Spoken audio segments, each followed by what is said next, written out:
Court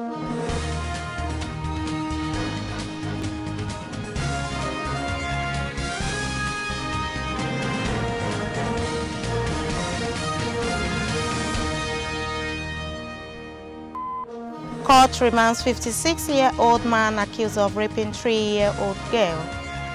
Katsina to partner with federal government and non-governmental organizations to remove Almajiri from the streets. INEC proposes 33 amendments to Electoral Act. On business, COVID-19 threatens Nigeria's 10.59 trillion naira budget. And on the international scene, UN releases $15 million for vulnerable countries to help fight COVID-19.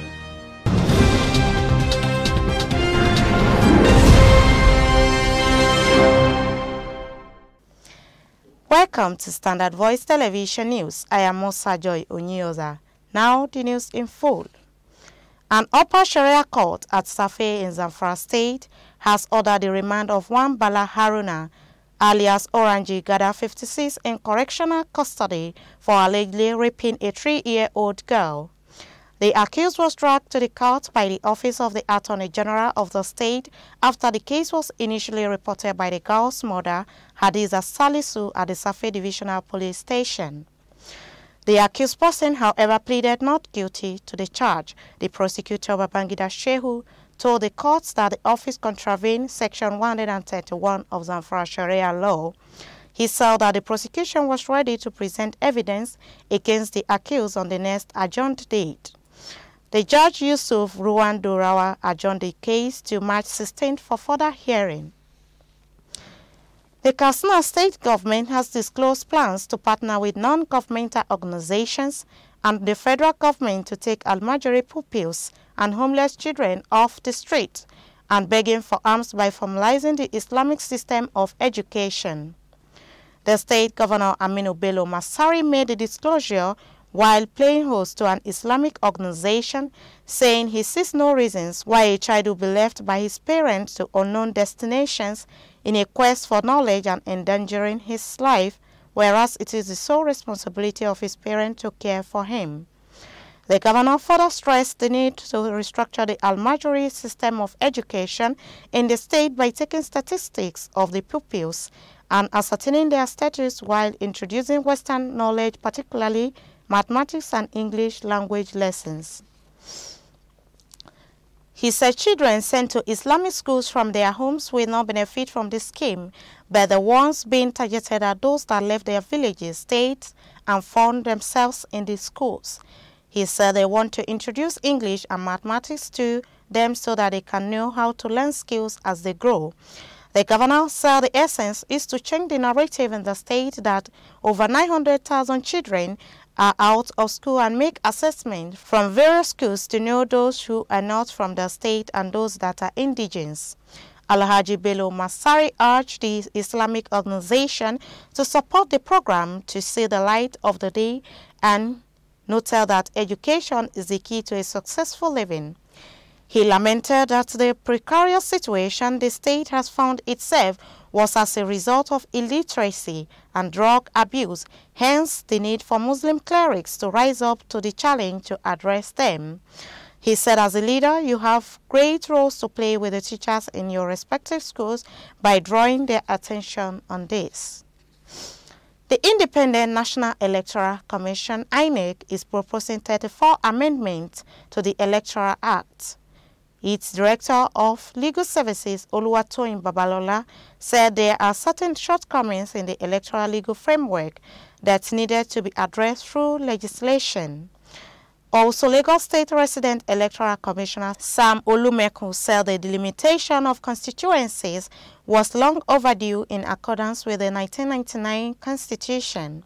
He said that the last constituency delimitation was done a long time ago, adding that the population of the country and registered voters have increased exponentially, thereby underscoring an urgent review for proportional and fair representation. The INEC chairman, Professor Mahmoud Yakub, said the agency is committed to the review of the Electoral Act to enhance better conduct of elections. The The electoral officer spoke in Lagos at the opening of a week-long retreat on the review of the electoral legal framework jointly organized by the Commission, the European Center for Electoral Support, and the International Foundation for Electoral Systems.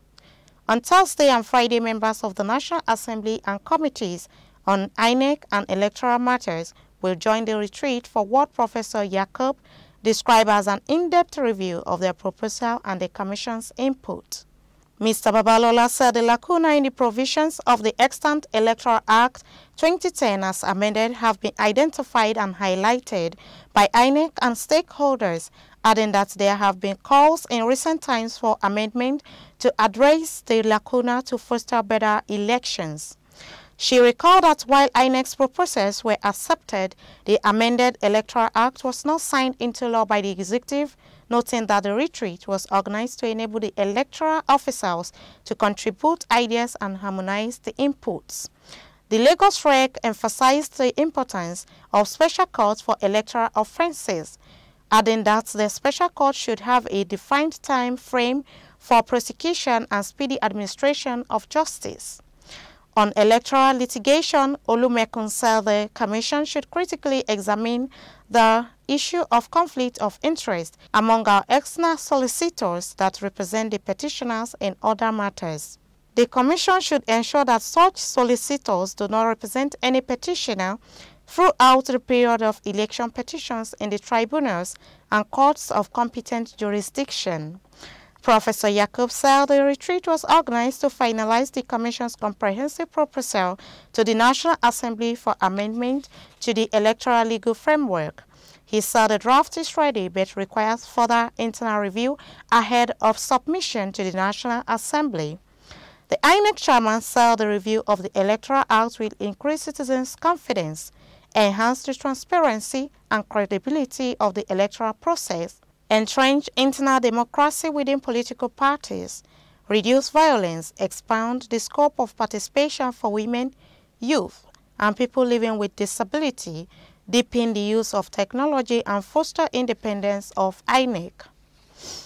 Nigerian authorities have begun an investigation into skyrocketing prices of hygienic masks and sanitizing gels following the emergence of coronavirus in the West African nation. A government official demand for products like hand sanitizers, face masks, and cleaning wipes have spiked since Friday when Africa's most populous nation confirmed its first case of coronavirus. Cleaning products have been scarce and overpriced due to surging interest, and many Nigerians have decried the situation, calling out some popular stores with exorbitant prices. The federal government had warned that suppliers and retailers using the excuse of coronavirus case in Nigeria to inflate protective apparel would be prosecuted. In a memo, the Federal Competition and Consumer Protection Commission said the inordinate practice during national public health concern violate both moral codes and extant law.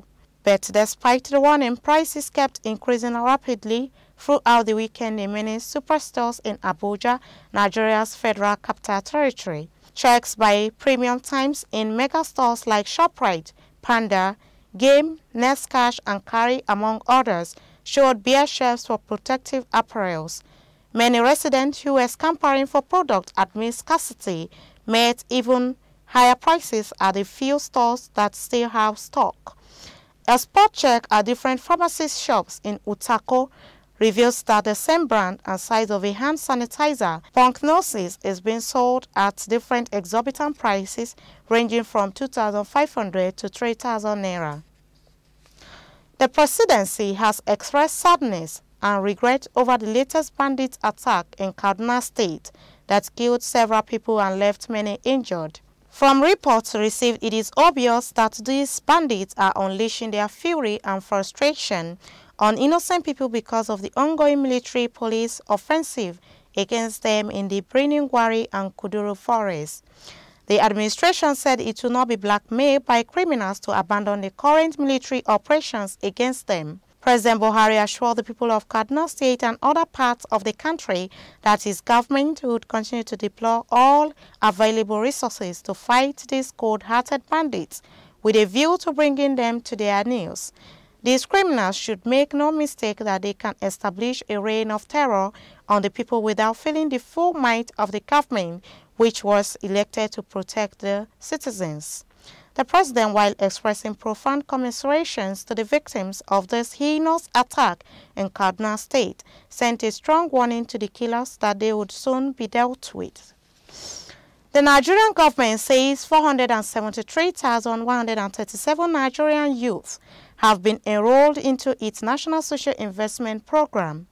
The Minister of Humanitarian Affairs, Disaster Management and Social Development, Sadia Umar Farouk, said this when members of the House of Representatives Committee on Poverty Alleviation visited her. Daily Nigeria reported that Ms. Umar Farouk said the Empower program was designed to tackle youth unemployment in the country. The ministry in February had disclosed plans to overhaul the Empower scheme, school feeding program, and other national social investment programs. It said the development was to ensure transparency, greater efficiency, and more prudent application of resources.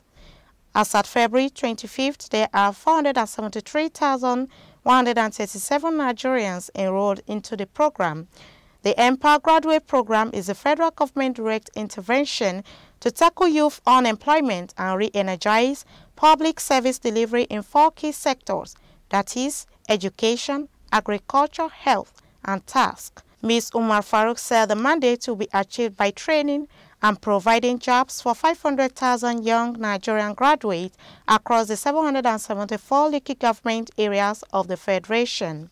She said that the HGSFP team had recently concluded its works plan for 2020, adding that the program has started in Kwara State. She added that the ministry was making effort to increase the number of beneficiaries.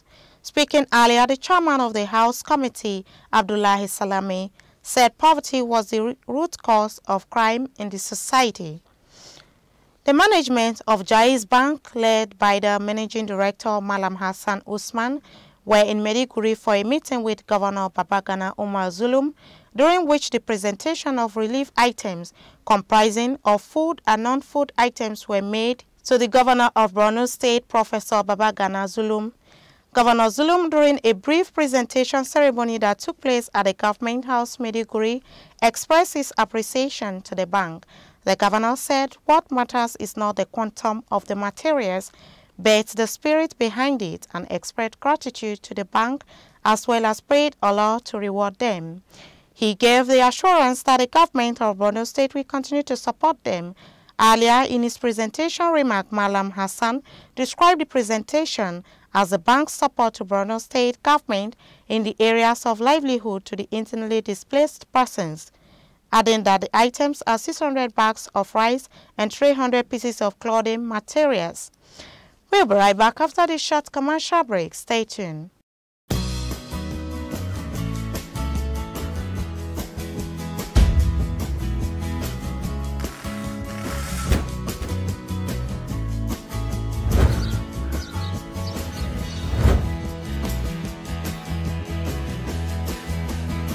Welcome back. On business, Jemima Samuel has more detail.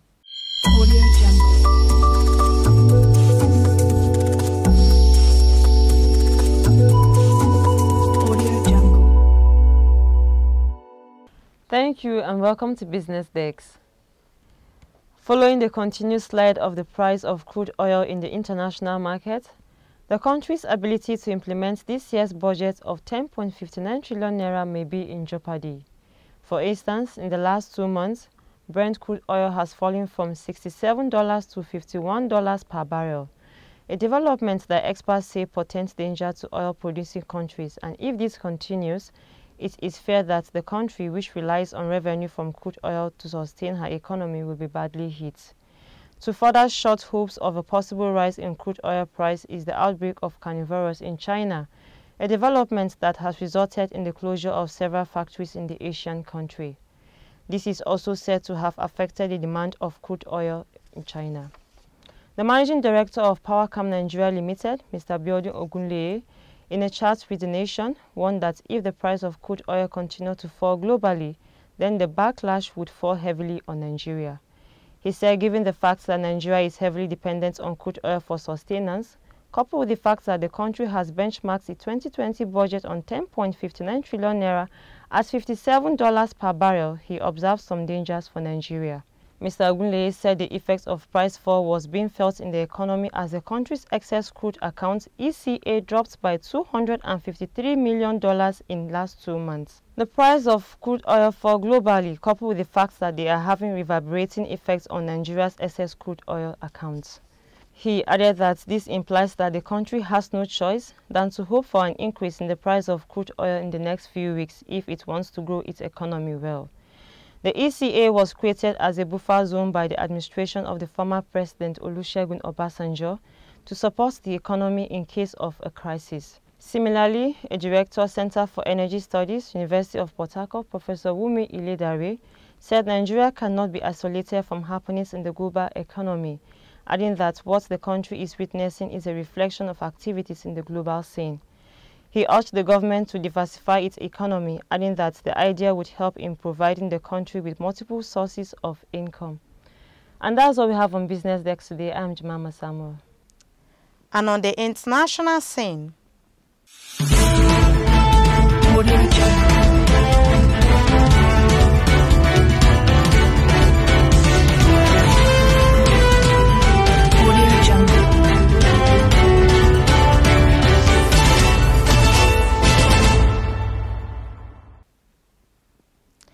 the World Health Organization, WHO, says the UN has released $15 million emergency funds to help vulnerable countries fight coronavirus.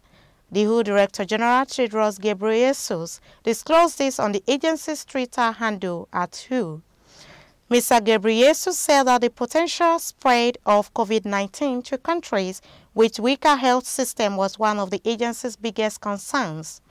WHO thanked UN humanitarian chief Mark Lowcock for releasing $15 million from the Central Emergency Response Fund to help fund global effort to contain the COVID-19. WHO is calling for $675 million to fund the fight against coronavirus.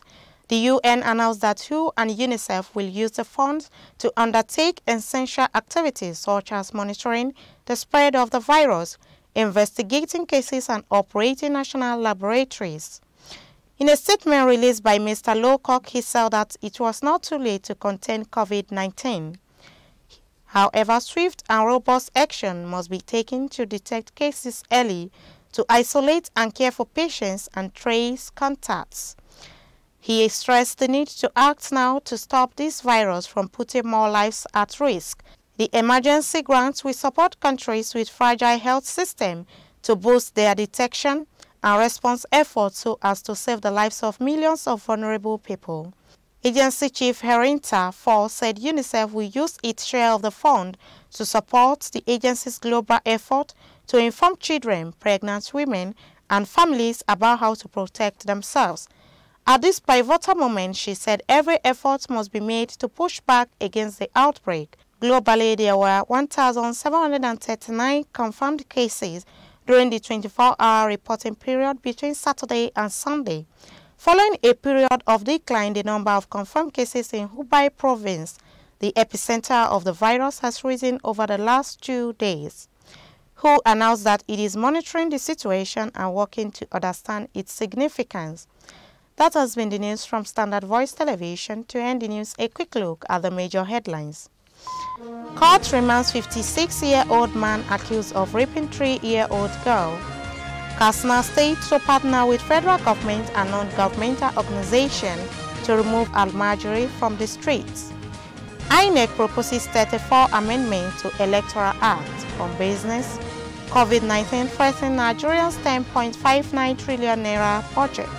And on the international scene, UN releases $15 million for vulnerable countries to help fight COVID-19.